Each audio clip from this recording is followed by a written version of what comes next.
चलिए, बहुत बहुत आप लोगों का स्वागत है। जैसे कि आप सबको मालूम है कि आज मुझे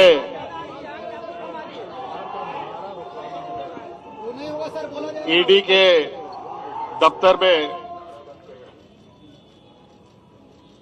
जाना है। जैसे कि मुझे सम्मन दिया गया है और उस संदर्भ में जो राज्य में इल्लीगल माइनिंग की जांच ईडी कर रही है, उस संदर्भ में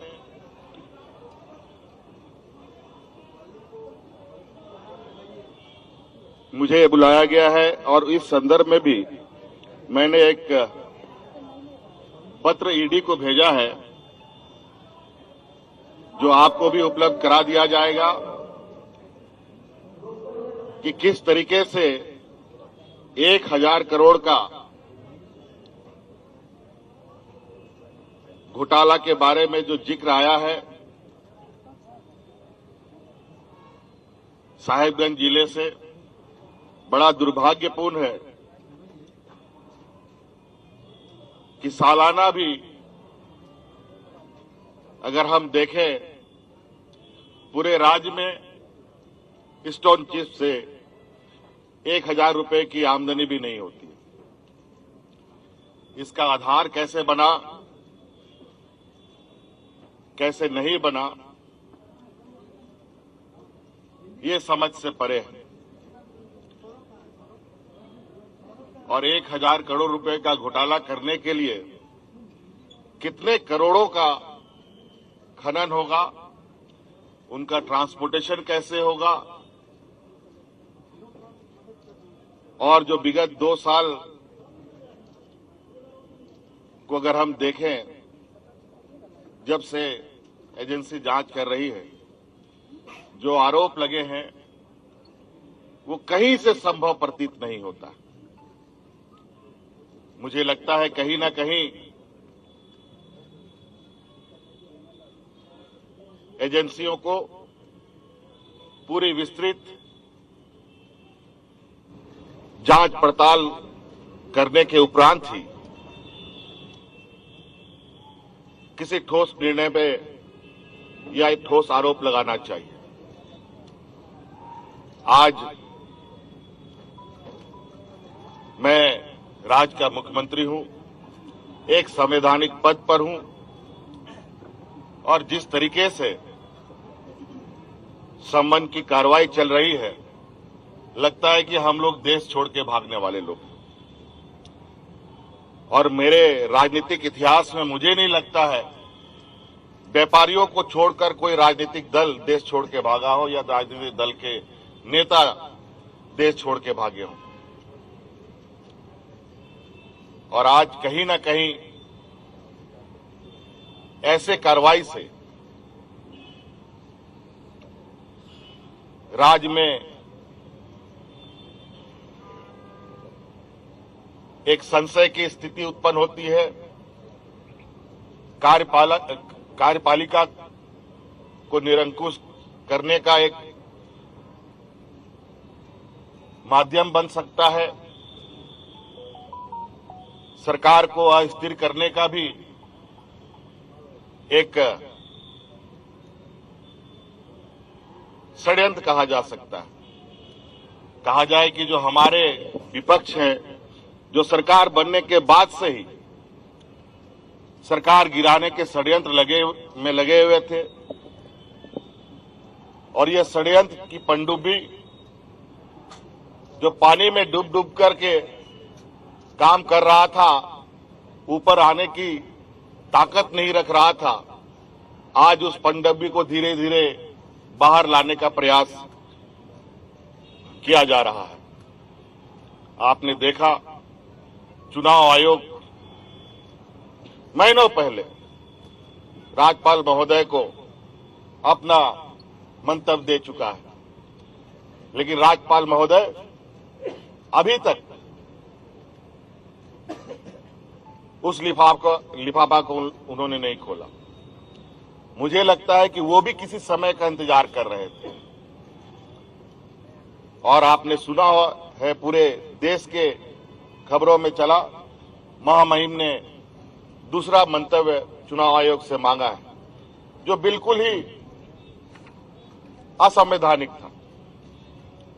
और जब हमने इसकी जानकारी चुनाव आयोग से लिया तो पता चला कि महामहिम ने कोई दूसरा मंतव्य नहीं मांगा, लेकिन खबरों में चलाते जरूर है, उनका बयान जरूर आता है और राज्य में फटाके बम फोड़ने की बात करते हैं और उनका बयान आता है, ईडी का संबंध चालू हो जाता है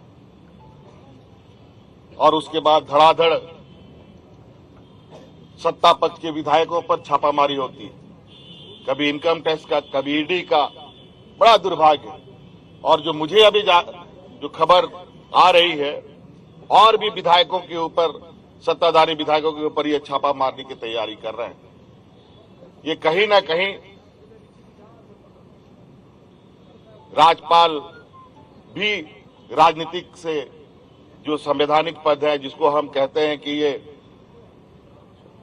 पार्टी से संबंध नहीं रखता है, निष्पक्ष का विचार आता है, लेकिन मुझे नहीं लगता है ऐसे कार्यकलाप से कि वो ऐसे षड्यंत्रकारी राजनीतिक को और दलों को संरक्षण दे रहे हैं।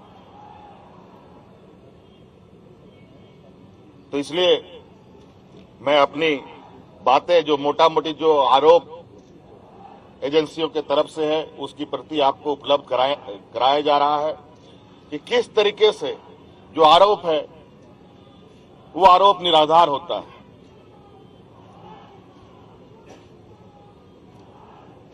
जब हमारा सरकार के कार्यकाल में रेवेन्यू की इतनी जबरदस्त बढ़ोतरी होती है, बड़े पैमाने पर कार्रवाई होता है,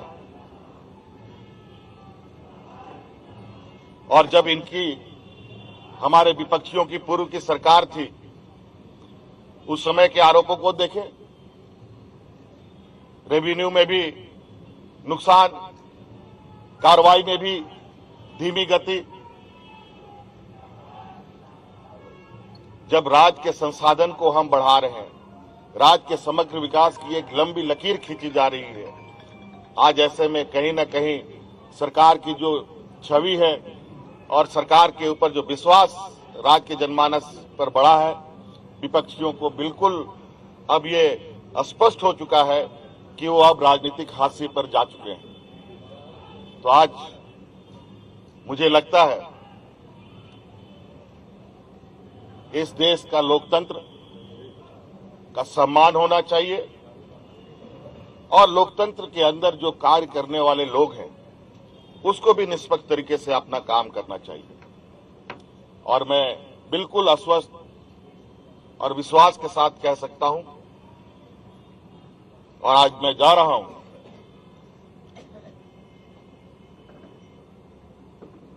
और इस बात पर जोर निश्चित रूप से दूंगा कि आखिर ये कार्रवाई करने के पीछे का वजह क्या है।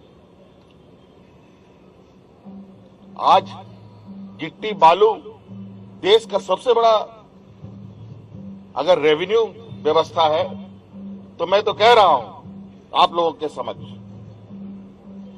कि गिट्टी बालू जो पत्थर चिप्स है, बालू है, इसको मेजर मिनरल में भारत सरकार शामिल कर ले, और जो कोयला लोहा है वो राज्य सरकार के माइनर मिनरल में शामिल कर दे। मैं आश्चर्यचकित हूं कि इतने बड़े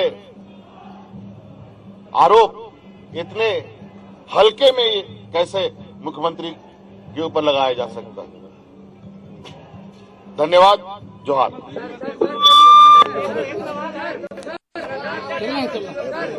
तो यहाँ पर झारखंड के मुख्यमंत्री साफ तौर पर यह आरोप लगा रहे हैं कि उनके खिलाफ जो कार्रवाई की जा रही है वो निष्पक्ष नहीं है।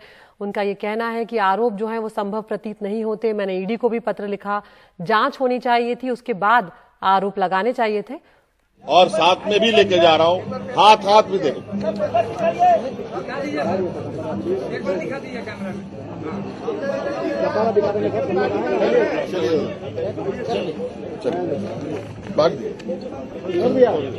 तो हेमंत सोरेन ने यही कहा कि वो चुनाव आयोग को भी अपनी राय दे चुके हैं, लेकिन राज्यपाल पर भी उन्होंने आरोप लगाया कि राज्यपाल एक संवैधानिक पद होता है, लेकिन यहाँ पर वो राजनीति से प्रेरित नजर आ रहे हैं।